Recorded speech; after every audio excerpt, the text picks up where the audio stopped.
Jesus, o que eu mais quero é te ter aqui, simplesmente para te encontrar, simplesmente para te conhecer.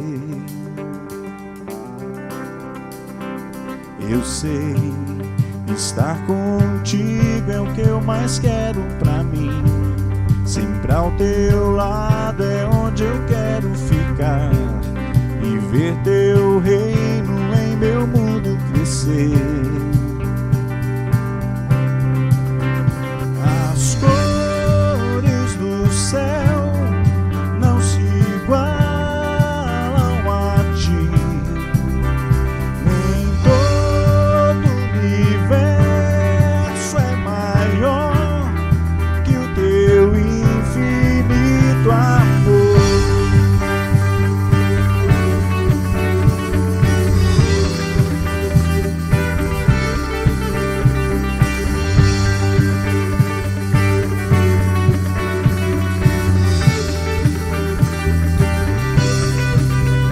Jesus, o vento sopra e diz teu nome pra mim. Então é um rio que esqueceu de parar, e o sentimento é que eu não pare também. Então te seguirei como quem sonha correr eternamente para perto de ti, eternamente na cidade do amor. As cores do céu não se igualam a ti, nem todo o universo é maior que o teu infinito amor. As cores do céu não se igualam a ti, nem todo o universo é maior que o teu infinito amor.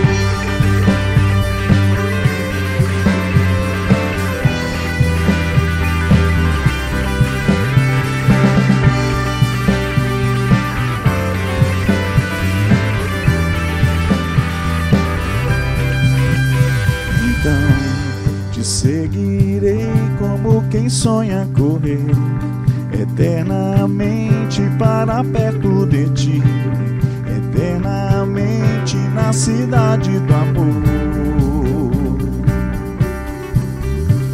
As cores do céu não se igualam a ti, nem todo o universo é maior que o teu infinito amor. As cores do céu não se igualam a ti, nem todo o universo é maior que o teu infinito amor.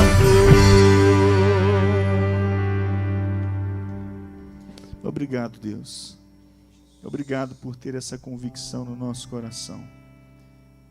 O desejo do nosso coração é viver perto de Ti, viver eternamente na cidade do amor, viver eternamente com o Senhor, Deus. Foi para isso que o Senhor enviou o Teu único Filho Jesus para morrer por nós na cruz, para perdoar-nos, para nos dar a oportunidade e privilégio de, através do sangue dEle, termos acesso à presença do Pai.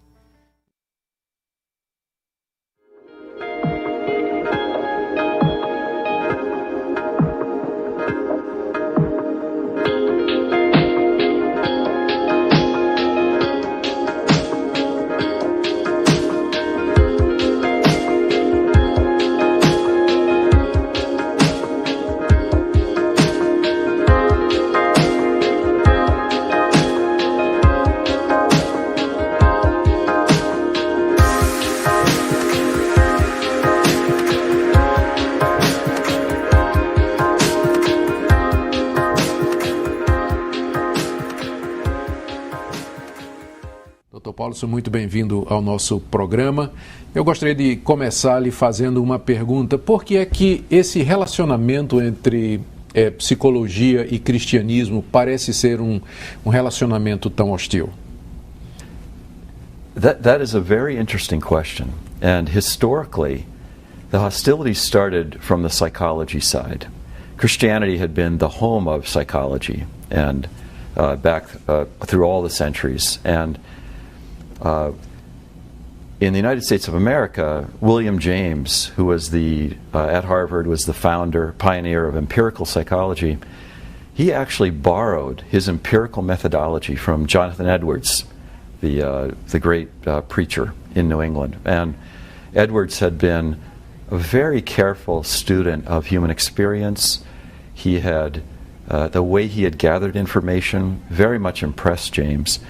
And Edwards' most famous book had been a treatise on religious affections, and William James essentially took up the same topic, but he took it up stripping out all the Christianity, which obviously Jonathan Edwards was speaking as a Christian, and neutralizing the Christianity, William James sought to come at a more neutral, universal sense of religious experience.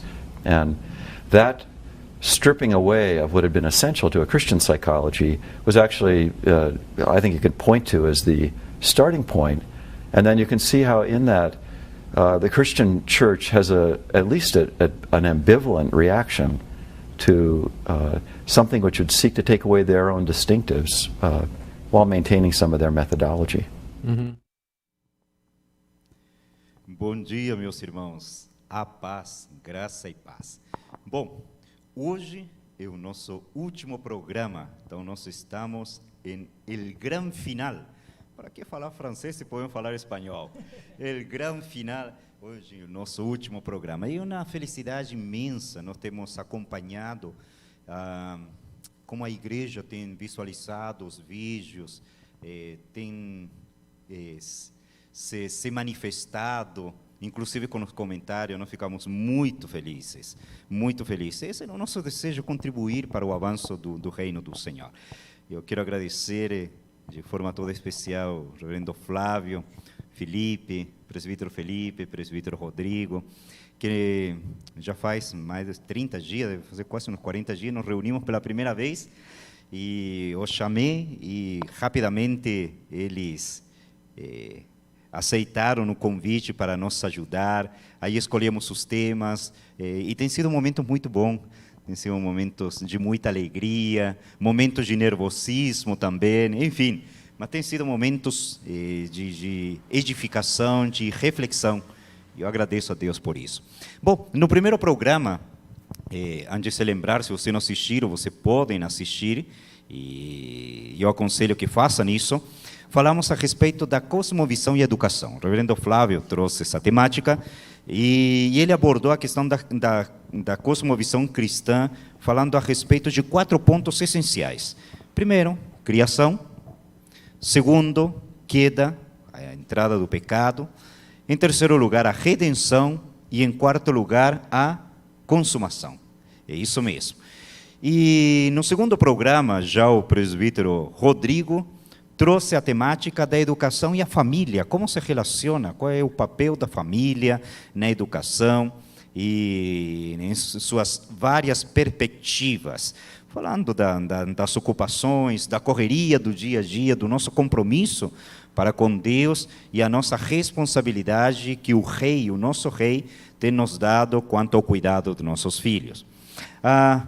Nós falamos também a respeito do humanismo e seus efeitos na educação. Vimos também que o humanismo, a característica essencial é a autonomia.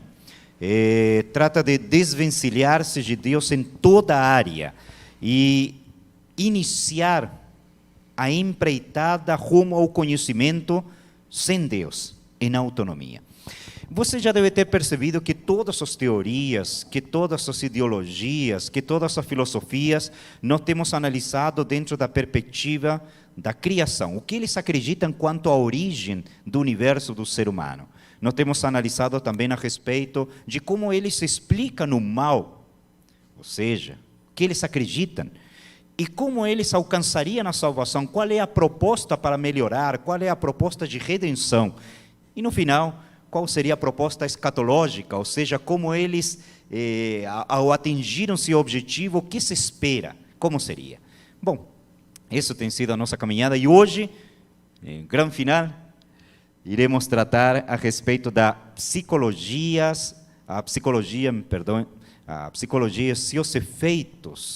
seus efeitos na educação. Muito bem, agora eu vou passar a palavra ao reverendo Flávio, para que possa cumprimentar e lançar a primeira pergunta para o presbítero Felipe, que hoje irá responder. Obrigado, reverendo Nelson. Bom dia, reverendo Nelson. Bom dia, presbítero Felipe. Bom dia a você que está nos acompanhando aqui presente e também está assistindo aí. Deus abençoe a todos vocês.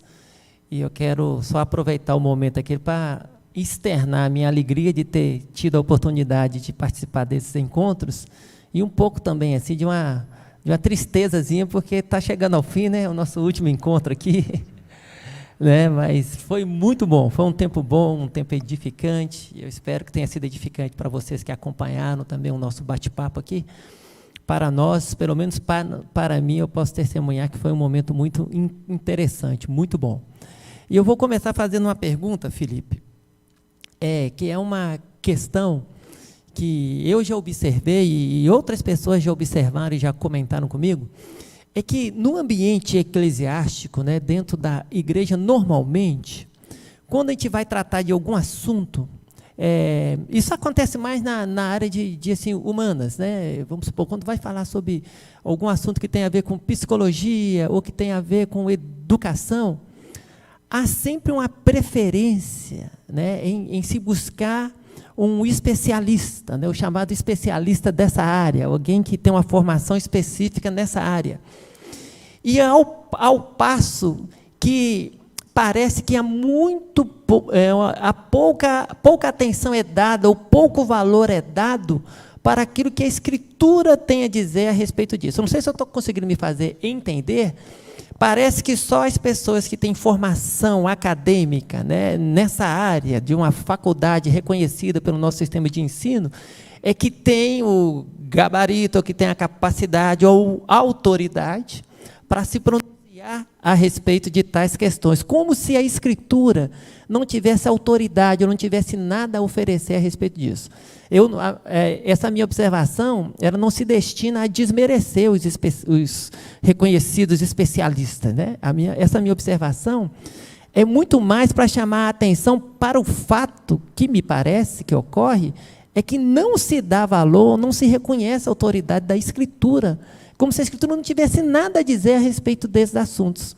Eu queria que você discorresse um pouco a respeito disso, se você percebe isso também, se esse assunto já foi colocado para você em outra oportunidade, o que você pensa a respeito disso? Eu queria iniciar o nosso bate-papo aqui, colocando esse assunto na mesa. Muito obrigado pela pergunta, reverendo Flávio. É um prazer estar com vocês aqui. Eu me sinto privilegiado, de verdade, de estar com vocês, né? E olha que grande responsabilidade, né? Nós tivemos a oportunidade de ouvi-lo, né? Ouvimos também o presbítero Rodrigo, o presbítero Nelson, o pastor Nelson. Também ouvimos o presbítero Solano Portela, né? E agora eu tenho a responsabilidade aqui hoje de estarmos falando sobre esse tema, né?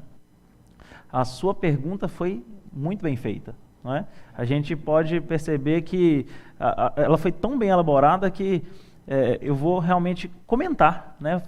Você facilitou muito a minha vida, vamos dizer assim. Quando a gente fala sobre os especialistas, não é? Pessoas que estudaram em uma determinada área, com certeza nós não estamos desmerecendo a atuação deles, ainda mais nós os reformados que amamos o conhecimento, né? E queremos e entendemos que a palavra de Deus permeia todas as áreas do conhecimento e todas as áreas da vida, né? Isso daí não é o caso, nós não desmerecemos nenhum tipo de profissional e não achamos que aquilo que eles fazem é descartável, de forma alguma, né?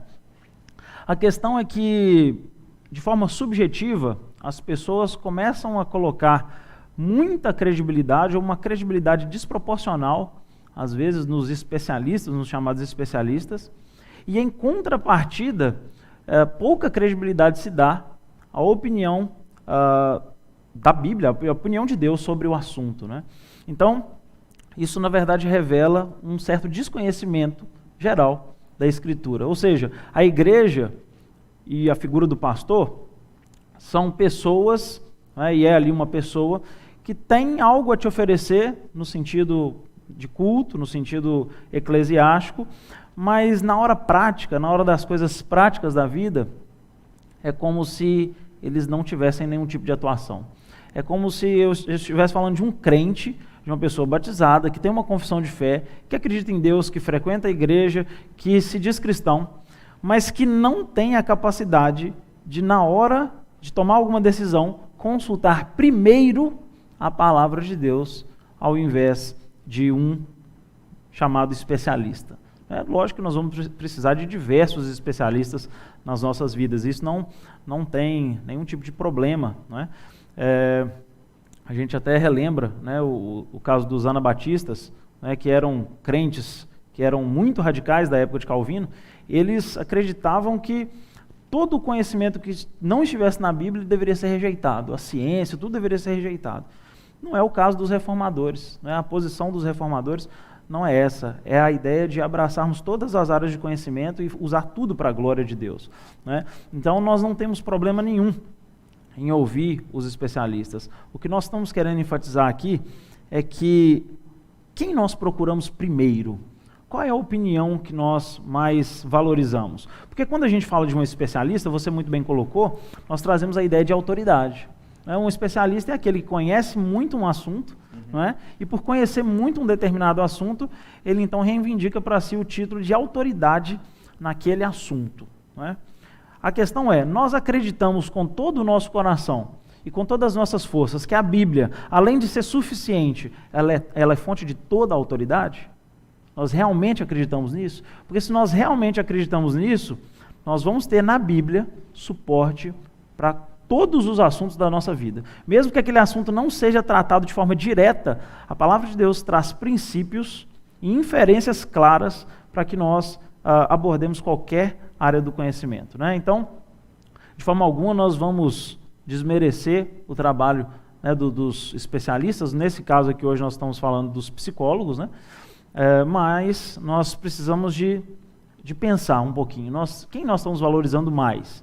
A palavra de Deus ou a opinião das pessoas? A opinião das pessoas é importante, não é? Mas aqui o foco é colocar a palavra de Deus como a base, como aquilo que é mais importante, de forma que se a minha própria opinião ela estiver divergindo da palavra de Deus, eu devo abrir mão dela para ficar com a palavra de Deus, né? Nós estamos colocando a palavra de Deus realmente de uma forma superior a todos nós, né? É ela que nós acreditamos ser a nossa regra de fé e de prática, né? Então, seria basicamente isso. Muito obrigado pela sua pergunta, muito bem feita, por sinal.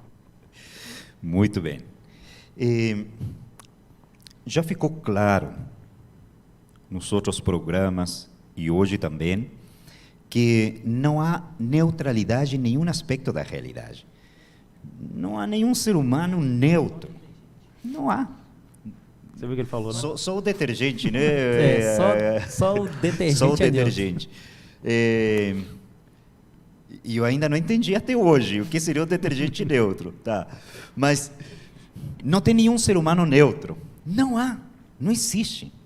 Todo ser humano tem um conjunto de crença, e esse conjunto de crença o leva a ver o mundo, a realidade, a interagir, a se relacionar de forma diferente da outra pessoa que tem um outro conjunto de crenças, tá?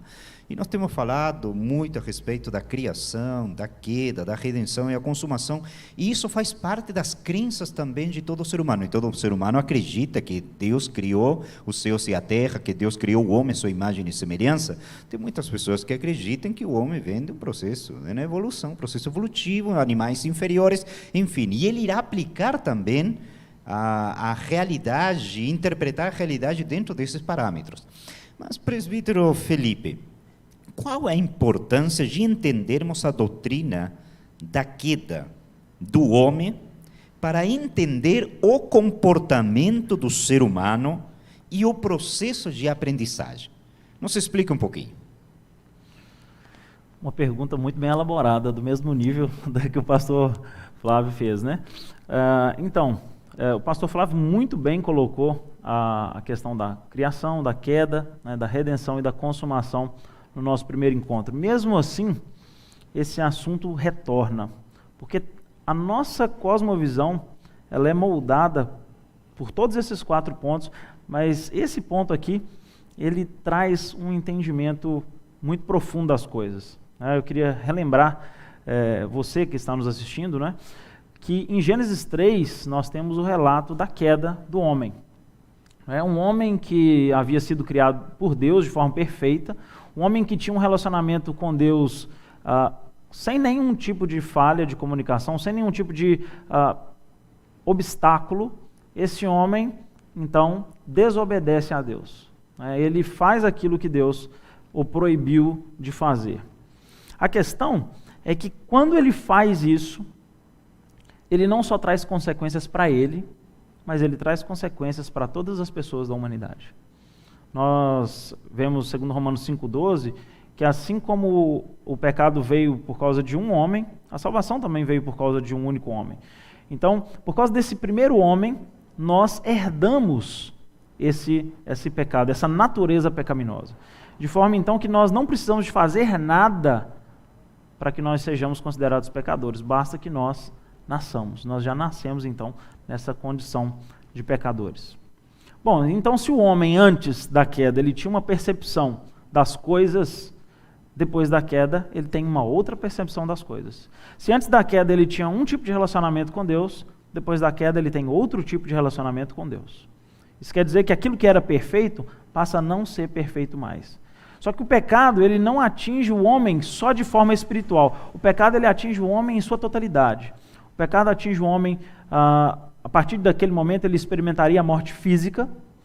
O homem passa a experimentar a distância de Deus. O pecado traz essa distância do homem com Deus. E o pecado também afeta o homem em todas as suas volições, em todas as suas vontades, todas as suas percepções. Não é? Então, as nossas percepções, as nossas vontades, aquilo que a gente pensa, é moldado pela nossa natureza. E a nossa natureza não é uma natureza neutra, como o reverendo Nelson bem colocou. Nós nascemos, eu gosto muito do exemplo do carro desalinhado. Né? Eu já tive um Palio 97 que era especialista em estar desalinhado. Vivia desalinhando. Ele era um carro totalmente depravado. Né?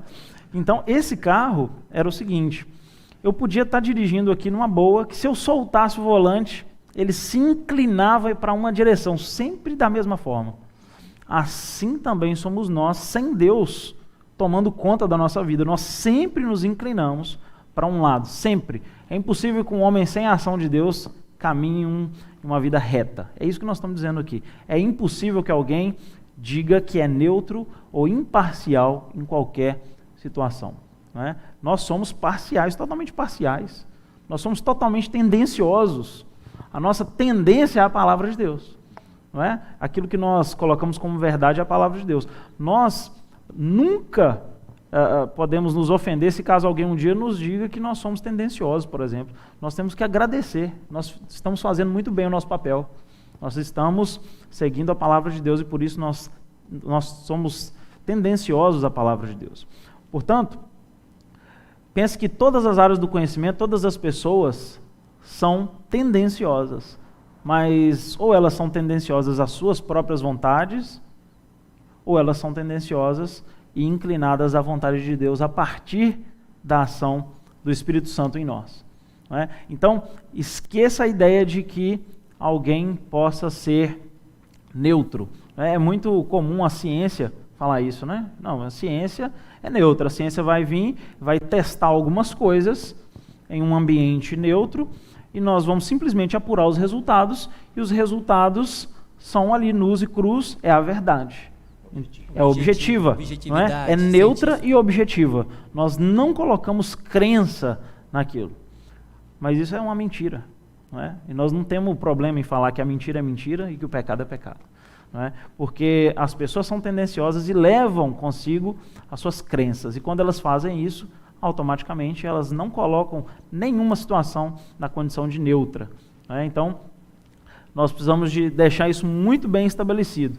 Eu tenho aqui uma frase do R6 Pro que eu fiz questão de trazer para nós, que ele fala o seguinte, já até puxando para o lado do relativismo, ele não gostaria de atravessar uma ponte projetada por um engenheiro que acreditava que os números nos modelos de tensão estrutural são verdades relativas, né? Então, não existe neutralidade, assim como não existe relatividade. Nós estamos falando aqui de uma verdade objetiva, e essa verdade se encontra na palavra de Deus. Sem o entendimento correto dessa doutrina, da doutrina da queda, nós podemos cair em algumas armadilhas, e uma delas é cair na mentira de que a ciência diz ser neutra, mas a ciência não é neutra. Ah, sim. O pastor Nelson lembrando muito bem a questão do psicólogo, né? Mais especificamente do psicólogo. Uma pessoa, quando tem a formação em psicologia e vai, porventura, atender uma pessoa ou aconselhar uma pessoa, ela pode alegar que ela está simplesmente se utilizando, né, de métodos e teorias, mas que ela mesmo não está colocando ali as suas intenções, as suas volições, as suas vontades, as suas emoções. Mas da mesma forma que um cientista ou qualquer outro profissional não consegue fazer isso, e nenhuma outra pessoa consegue fazer isso, o psicólogo também não consegue. Então o que nós temos são pessoas com crenças e que, mesmo não declarando essas crenças são levadas quando elas fazem qualquer coisa, não só na sua área profissional. Então, o que nós temos são pessoas religiosas em todos os sentidos. Em todas as situações, as pessoas são religiosas e elas levam suas crenças para todas as áreas. Então, a opinião da psicologia não é uma opinião também neutra, né? Pelo contrário, ela é uma opinião muito bem colocada, né? E nós vamos ver aqui que as origens dessas opiniões, inclusive, vão em total desacordo com a palavra de Deus. Ok. Presbítero Felipe, né, agora nos seus últimos segundos, aí, nas suas últimas palavras, você fez menção às origens. E eu acho que esse é um momento, então, oportuno. Talvez agora, né, no andar da nossa carruagem aqui, daquilo que nós já viemos aqui conversando e abordando, eu acho que seria muito oportuno se você falasse justamente a respeito disso, das origens da psicologia. Eu acho que isso ia ajudar a abrir um pouco assim, a compreensão, né, das pessoas que estão nos acompanhando agora, estão assistindo. Fale um pouco para a gente aí sobre as origens da psicologia. Comente um pouco a respeito disso, por gentileza. Muito obrigado, reverendo Flávio, pela sua pergunta. Bom, o que nós precisamos ter em mente é que a psicologia mesmo como uma ciência é recente. Nós não temos aí muitos anos da psicologia organizada, né? A psicologia ela vem surgir mais precisamente aqui com a minha colinha, tá, pessoal? Em 1879, como ciência, né, a partir dos estudos do alemão Wundt, que ele começa a colocar a psicologia mesmo como uma ciência. Mas nós sabemos que as emoções e o comportamento do ser humano já são estudados e avaliados, observados muito antes disso. Muito antes disso. Então, a psicologia ela vai receber muita influência da filosofia e até mesmo da teologia. Afinal, nós temos toda a palavra de Deus lidando com emoções e sentimentos sem nem imaginarmos a existência da psicologia. O que nós vamos ver na psicologia são diversas linhas de pensamento diferentes que, inclusive, se divergem entre si. Não é? Então, nós temos essa origem com influência da filosofia, da teologia, e uma coisa que acontece ao longo do tempo da formação da psicologia é que um determinado teórico formava uma ideia e aí um seguidor dele não necessariamente concordava com tudo, então criava uma nova linha de pensamento, e ali o seguidor criava mais uma linha de pensamento, e assim você tem um desmembramento gigantesco das linhas de psicologia, e aí é o que nós chamamos aí das escolas de psicologia. A gente pode falar aí de mais de 400 escolas de psicologia de uma forma tranquila, não é? Então, seria algo como partidos e coligações políticas no Brasil, assim como colocou muito bem aqui o reverendo Flávio. Tá? A questão é que o problema da psicologia, então, se alegar uma ciência ao longo do tempo, e ela vai se formando e vai se estruturalizando, é que eu volto na questão, ela se coloca como uma coisa neutra. Tá? A psicologia ela vai então estudando o comportamento do ser humano sobre várias óticas, nós inclusive vamos explorar 2 delas daqui a pouco, né? Mas a psicologia sempre vai se colocar como uma ciência que não tem uma tendência. Eu separei aqui 3 críticas a essa suposta neutralidade da ciência que ela veio adquirindo ao longo da sua história, não é? Que são 3. A ciência, eu vou ler para vocês aqui. A ciência deixa de ser neutra quando afirma a existência de um caminho seguro que conduz à verdade, independente de qualquer fé. A ciência, de uma forma geral, ela descarta, e muitas vezes, né, as crenças. A psicologia é uma delas. Ela descarta toda a possibilidade daquilo que transcende a nós mesmos. Nós vamos ver que as variações da psicologia são tão grandes que chega uma hora que precisa de alguém preencher essa lacuna, então vem alguém que pega a psicologia e, por exemplo, de Freud, e dá uma adaptada, dá uma espiritualizada nela, né? E você tem lá Carl Jung que coloca a coisa de uma forma mais espiritualizada, e aí até consegue preencher um pouco dessa lacuna que seria desprezar, né, a parte espiritual.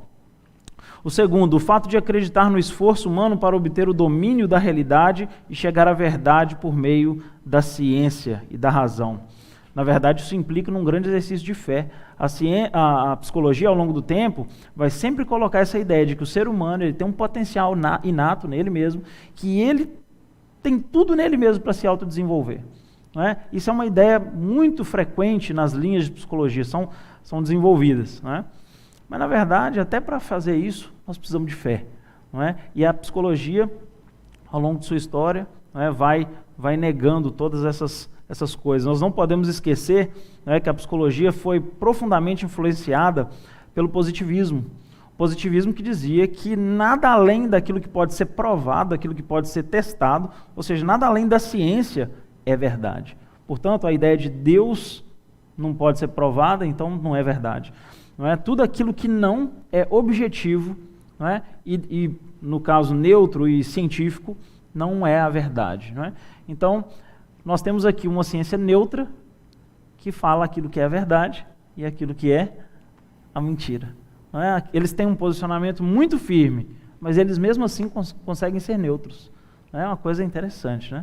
E o terceiro ponto aqui que eu separei é que não se pode negar que os cientistas também trazem suas crenças pessoais, né? Já até repetindo um pouco o que foi comentado anteriormente. Então, a psicologia se desenvolve nesse sentido, né? No sentido de que eles recebem várias influências que são muito anteriores, né, à própria psicologia, e ali eles tentam estudar o comportamento do ser humano de diversas formas. De forma de observação, dando incentivos e tendo respostas desses incentivos. Nós vamos explorar isso aqui também. Mas eles não conseguem se desvencilhar da crença. Por mais que eles queiram, eles não conseguem se desvencilhar da crença. Então, a psicologia se desenvolve nesse sentido. Observando o comportamento do ser humano, querendo propor mudanças para que ele melhore, mas essa mudança está relacionada com a própria capacidade dele nele mesmo. E nada externo a ele. Né? Então, falando de uma forma bem genérica, não é? Mas a psicologia se desenvolve basicamente dessa forma. Muito bem. Vamos agora a um breve intervalo. Vamos assistir uma outra segunda parte do vídeo e logo retornamos. Em que sentidos a ideia de Freud de que isso que nós chamamos de pecado, na verdade, nada mais eram do que desejos legítimos que foram suprimidos pelas tradições, pelos dogmas religiosos, até que ponto isso tem ajudado ou não no tratamento das pessoas? You know, Freud is a very honest man about the perverse things that are going on inside a person. I mean, he's obviously been accused even of being a bit perverted in his own curiosity. But I would say that he saw many things about the perversity of eroticism, the just deep irrational hostilities that people feel, the powerful experiences of anxiety, shame, guilt, punishing sense of failure. And those are all things that I believe are symptomatic of that deep Christian view of the sinfulness, fallenness, and brokenness of the human heart. Now, the reason Freud is not only does not call them sin and is unable to see them as sin is because he is an atheist. And sin is a category that locates us in relationship to God. And so Freud, I would say that Freud, one of the ways I might interpret Freud is that he came out of a culture that was very confident in human rationality and human volition and was not aware of the deep, dark secrets inside. So in one sense, you could say Freud rediscovered sin, but because he didn't believe in sin, he called it something else.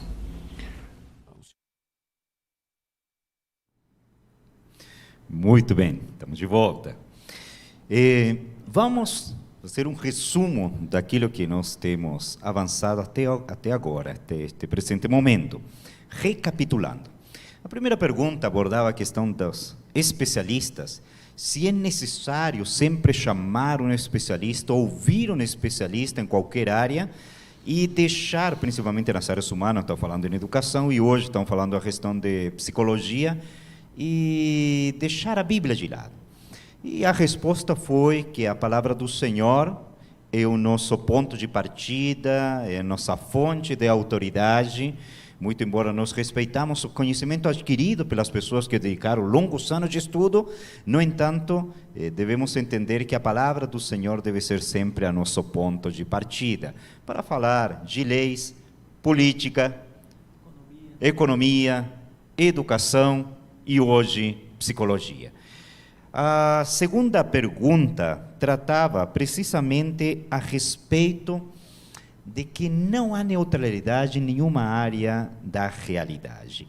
Nenhum ser humano é neutro e também o psicólogo, ele não é neutro quando ele vai atender, ele está na sua clínica, ele está escutando, está ouvindo, está tratando um paciente, ele também não é neutro, até porque ele estudou numa faculdade, diferentes correntes, mas ele assumiu uma postura, ele assumiu uma corrente e ele trabalha precisamente com essa corrente. Mas muito mais profundo do que isso, Felipe, reverendo Flávio, faz umas 2 semanas eu estava lendo um livro a respeito do sistema, das origens também, das várias correntes de psicologia, e eu não encontrei nenhuma que começasse com criação. Todas elas evolucionistas. Agora, vamos pensar, se toda corrente de psicologia tem como verdade absoluta a evolução, ou seja, que o homem provém de animais inferiores, portanto, se nós queremos entender o comportamento do homem hoje, deveríamos olhar os seus ancestrais. E quem são nossos ancestrais, de acordo ao a evolução, seriam os animais inferiores.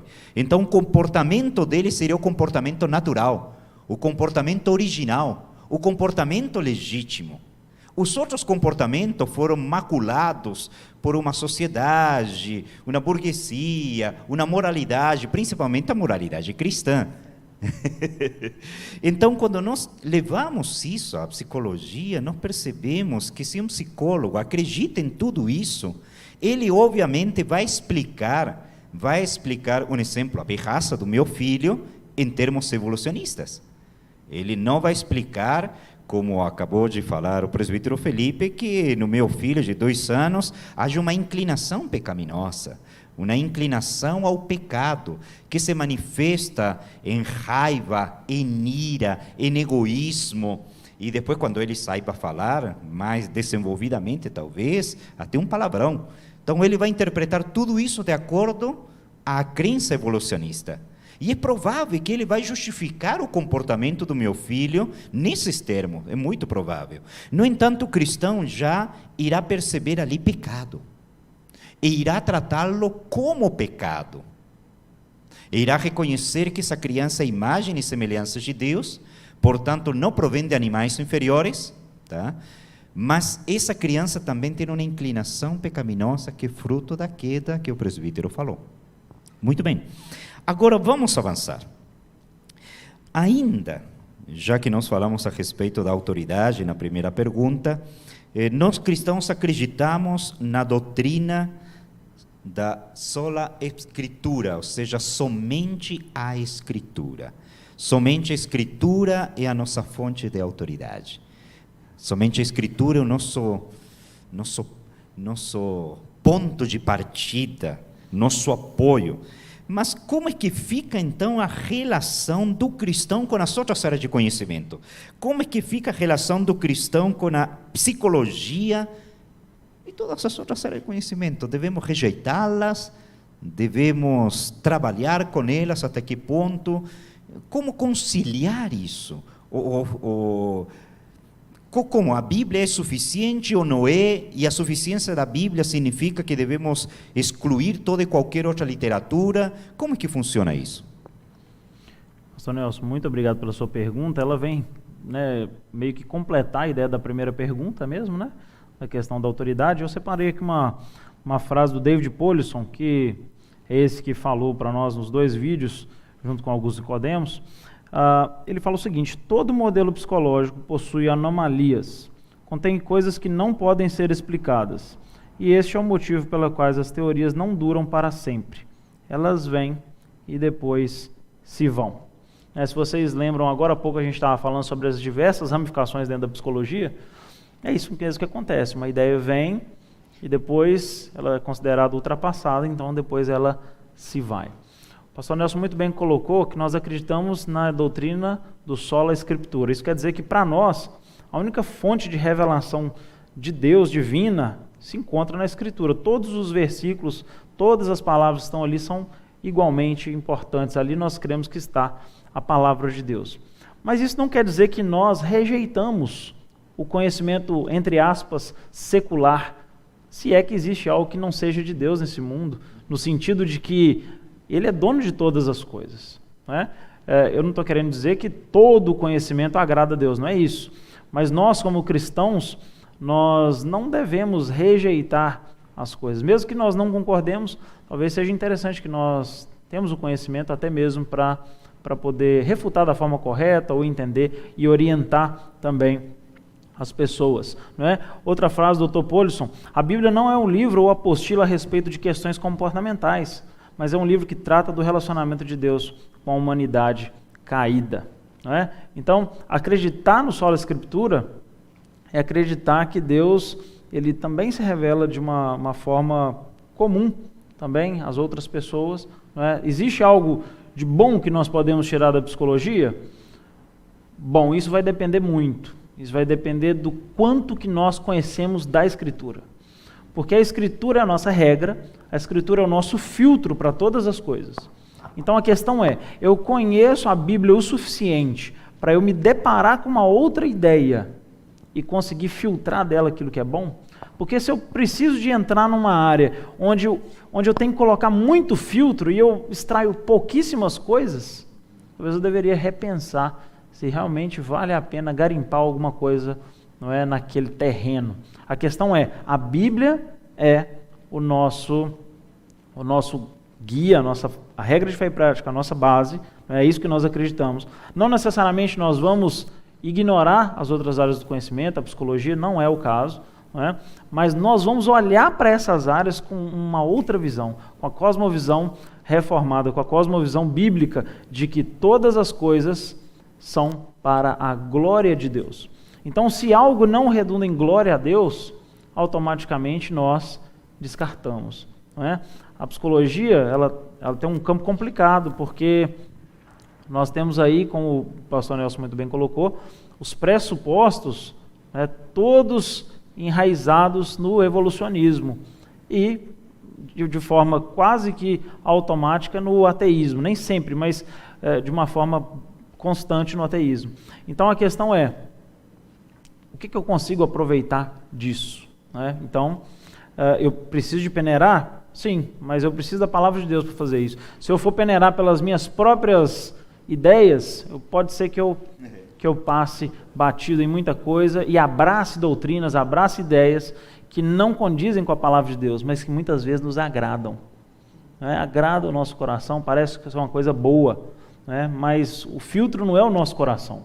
O filtro é a palavra de Deus. É por isso que nós acreditamos nessa doutrina. Presbítero Felipe, achei muito interessante algumas das palavras que você disse agora também, achei muito interessante outras palavras, mas essa agora, ao final, quando você fez essa observação sobre o conhecimento, assim, eu acho que foi importante você observar isso, essa coisa de nós não menosprezarmos o conhecimento verdadeiro, porque todo conhecimento verdadeiro, se ele é verdadeiro, ele provém do Senhor. Não importa onde ele será encontrado, se ele é verdadeiro, quer seja no livro da revelação especial, que é a santa palavra do Senhor, a Escritura, quer seja no livro da revelação geral ou natural, que é a criação, é conhecimento verdadeiro. Se é verdadeiro, se nós conseguimos olhar para a criação, estudá-la e entender a verdade sobre ela, então não há por que recusar, E às vezes as pessoas nos acusam disso, de sermos de mente fechada, de não estarmos abertos para outras áreas do conhecimento. A questão não é outras áreas do conhecimento, a questão é, esse conhecimento é verdadeiro? E pensando nisso, você mencionou alguns minutos atrás sobre as várias teorias, os vários ramos, as várias escolas da psicologia. E como nós estamos falando hoje de psicologia ligada à educação, eu queria que você, logicamente, a gente tem um tempo aqui muito limitado, nós já passamos da metade do nosso bate-papo aqui, mas eu queria que você mencionasse algumas dessas teorias ou dessas escolas, dessas linhas de pensamento que são aplicadas à educação, pelo menos aquelas que são mais conhecidas ou que são tidas por mais relevantes, que você pensasse aí algumas e fizesse alguns comentários a respeito delas. Perfeito, muito bom. Eu vou destacar duas. Tá? O primeiro deles que eu gostaria de destacar vai, inclusive, fazer aí uma relação muito com o que o pastor Nelson comentou na semana passada sobre o humanismo, que é a psicologia humanista de Abraham Maslow. Foi um homem que acreditava que o ser humano ele vive para satisfazer algumas vontades, e algumas vontades são mais básicas que outras. À medida que, então, esse homem vai satisfazendo essas vontades, ele vai subindo numa espécie de pirâmide, e é aí que nós temos a tão conhecida pirâmide de Maslow. E aí nós temos desde as necessidades básicas, fisiológicas, até o último ponto da pirâmide, que é a autorrealização. E quanto mais alto na pirâmide, menos pessoas conseguem atingir, mas aquilo é uma busca constante. É como se até o topo da pirâmide fosse algo utópico, mas possível, assim, quase que impossível, mas as pessoas estão caminhando para aquela ideia de que elas vão se autorrealizar. E aí nós temos a ideia humanista entranhada, que é a ideia da autonomia. A ideia de que o homem, então, ele consegue, por suas próprias forças, ir crescendo, E aí ele chega num momento que ele está autorrealizado. É engraçado porque se a gente vê a influência da psicologia humanista, por exemplo, na educação, a gente distorce a ideia da educação. Porque aqueles que aprendem na visão cristã, na visão bíblica, eles não aprendem com o objetivo de que esse conhecimento seja algo para que elas cresçam. Nós fomos chamados a levar uma mensagem, a mensagem do Evangelho, e não só a mensagem do Evangelho, mas tudo aquilo que nós nos propomos a fazer, de forma que, primeiramente, glorifique a Deus e, em segundo lugar, traga algum benefício para o próximo. Só que, pela visão da psicologia humanista, o próximo ele fica totalmente esquecido, assim também como Deus. Ou seja, a educação ela vira um fim em si mesma. Ou seja, ao invés da educação ser algo para que as pessoas crescessem juntas, as pessoas servissem umas às outras e assim glorificassem a Deus, a ideia aqui é que elas conseguem se autorrealizar e caminhar de forma, não é, autônoma para chegar nesse topo da pirâmide, que seria a autorrealização. E aí na autorrealização você praticamente tem tudo, né, que você né, sempre quis conquistar, sempre quis ter, não é? E isso veio da força do seu próprio braço. Seria a própria Babel, né? Seria a sua própria Babel, exatamente. Então, foi feito com a força do braço. Fui eu que fiz, eu conquistei, eu consegui, eu cheguei lá, eu fiz tudo isso, então eu me autorrealizei. Né? Então, você vê que a ideia de Deus é totalmente descartada. E a ideia de beneficiar o próximo de alguma forma também é descartada. Não é? Então, é assim que pensa a psicologia humanista e essa é a nossa crítica. Porque nós não vivemos para nós mesmos, nós vivemos primariamente para a glória de Deus e, em consequência natural disso, nós beneficiamos o próximo, seja ele um crente, seja ele um não crente. Né? Então, é isso que nós fazemos. E a psicologia humanista, ela vai em caminho totalmente contrário à palavra de Deus. Né? Então, eu disse que destacaria duas, e aí eu também vou destacar aqui as ideias de Freud, né? Que foi um grande ícone, uma pessoa que até hoje, não é, a gente vê as pessoas citando Freud nas redes sociais. Eu acho isso uma coisa que, até que se fosse um não crente citando Freud nas redes sociais, eu até entendo, sabe? Mas eu vejo crentes, pessoas, né, da confissão reformada aqui, da nossa realidade, que às vezes citam, né, Freud como se isso fosse um sinônimo de alta intelectualidade, alguma coisa desse tipo. Né? Mas era um homem que acreditava que o homem ele tem vontades e volições, essas vontades precisam ser satisfeitas, não é? E não chamava o principal do que é. Essas vontades, esses impulsos, eram simplesmente algo da sua própria natureza. Como ele tinha uma visão evolucionista, uma visão ateísta, isso é apenas aquilo que está dentro dele mesmo, não é? Mas o nome não é dado, não é falado que isso é o pecado, não é falado que isso é a transgressão à lei de Deus. Afinal, se ele considerasse como pecado, automaticamente estaria fazendo uma relação do homem com Deus. Não é? Então eu deixei aqui uma frase de Freud, uma pequena citação, que ele fala sobre a sua proposta de redenção para o homem. Não é? Nós estamos falando aqui que todas as estruturas têm crenças, e eles têm crenças claras sobre criação, queda e redenção. E essa aqui, escutem bem qual que é a proposta de redenção de Freud para o ser humano. Ele diz o seguinte: quando prometo a meus pacientes ajuda ou melhora por meio de um tratamento catártico, muitas vezes me defronto com a seguinte objeção: ora, o Senhor mesmo me disse que a minha doença provavelmente está relacionada com as circunstâncias e os acontecimentos da minha vida. O Senhor, de qualquer maneira, não pode alterá-los. Como se propõe ajudar-me, então? E tem-me sido possível dar essa resposta. Sem dúvida, o destino acharia mais fácil do que eu aliviá-lo de sua doença. Mas você poderá convencer-se de que haverá muito a ganhar se conseguirmos transformar seu sofrimento histérico numa infelicidade comum, com uma vida mental restituída à saúde. Você estará mais bem armado com essa infelicidade. Então, a proposta de redenção desse psicólogo é uma infelicidade em comum. Veja que ele, inclusive, atribui alguma coisa ao acaso, ou seja, a um evento aleatório que pode trazer algum tipo de conforto à nossa vida. Ou seja, aqueles que descartam a criação, como muito bem colocou o pastor Nelson, eles precisam de encontrar outra sustentação. Então, seja o acaso, seja as coisas da vida, mas tudo que ele consegue nos oferecer é apenas uma infelicidade comum. Não é? Em Cristo nós temos a verdadeira felicidade, não uma infelicidade comum. Nós somos completos, não é? Em Cristo Jesus. Muito bem. Nós agradecemos. Lamentavelmente, o nosso tempo já se esgotou.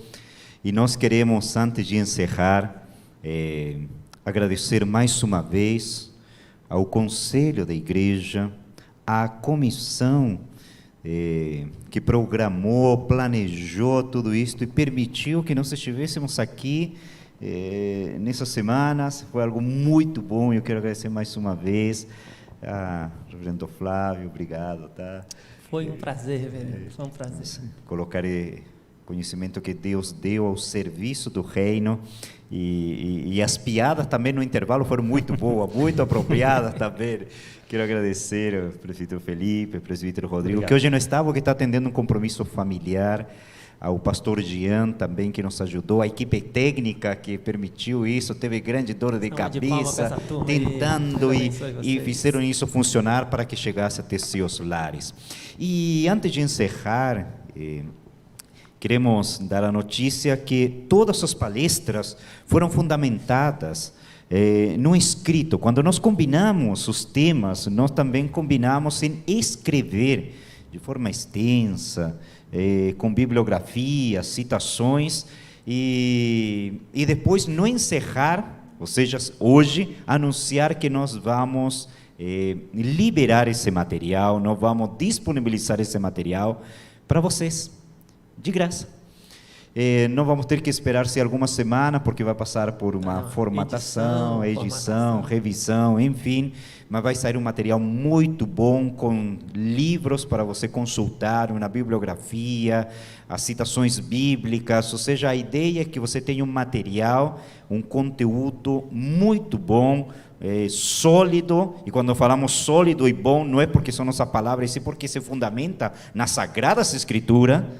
É por isso que deve ser sólido, porque se fundamenta nas Sagradas Escrituras, e você possa trabalhar em sua vida, compartilhar com um amigo, com um familiar, esteja ele envolvido na educação ou não, principalmente a todas as mamães, que são as maiores interessadas, porque elas correspondem à educação dos filhos, e não estou falando só a educação moral, mas esse já é tema para talvez outra oportunidade. Nós temos muito para compartilhar. Então, quero deixar o meu abraço, o meu carinho. Deus abençoe você, que dedicou seu tempo, ofertou seu tempo para assistir às palestras, e nós estamos aqui como servidores. Que Deus te abençoe. Tá?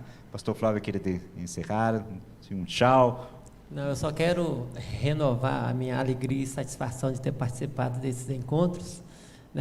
Agradecer a turma toda aí que deu assim, apoio, o incentivo, o conselho dessa igreja, o pessoal responsável pela área de educação aqui também, pela área do ensino. Muito obrigado pela confiança aí, viu? E vocês que foram parceiros aí, o presbítero Rodrigo hoje, infelizmente, por motivo justo, não pôde estar aqui, né? Mas fica a minha gratidão aqui. Espero no futuro a gente poder renovar essa parceria aqui para futuros projetos também, que foi uma honra e uma alegria. A turma da equipe técnica aí também. Aqui a minha reverência a vocês aqui, com todo carinho. Deus abençoe vocês, viu? Eu também agradeço a oportunidade de participar, na ideia de contribuir. Eu mais aprendi do que, creio, contribuir. Fiquei muito feliz de ter participado com vocês. Na linguagem popular, eu não tenho nem roupa para sentar aqui com vocês, como diriam alguns, né? Muito obrigado mesmo pela oportunidade, obrigado a você também que dedicou um tempo para poder nos assistir. Muito obrigado. Muito obrigado.